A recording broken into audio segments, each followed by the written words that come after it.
याच प्रकारे भाद्रपदाचा हा उत्सव झाल्यानंतर जो मध्ये येतो तो येतो आपला विजयादशमीचा उत्सव। या आपल्या विजयादशमीच्या उत्सवाला 700 वर्षाची परंपरा लाभलेली आहे।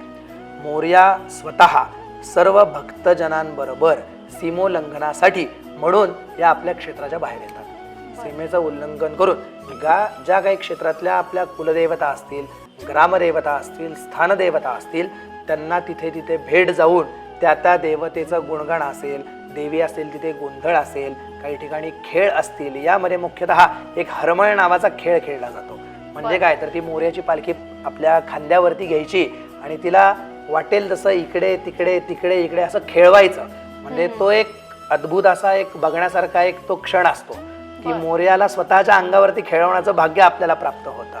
मोरया स्वतः आपल्यासोबत खेळतोय हे आपल्याला जाणवते तिथे।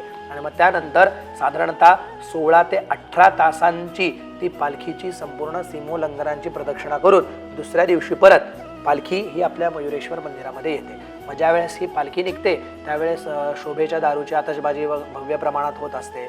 अनेक जे राजेशाही काही पोशाख असतील, काही छत्र्या, अब्दागिरी किंवा या काही गोष्टी चौऱ्या वगैरे ज्या असतात, म्हणजे एकदम राजेशाही थाटामध्ये ती पालखी सीमोल्लंघनासाठी आपल्या मंदिराच्या बाहेर येते।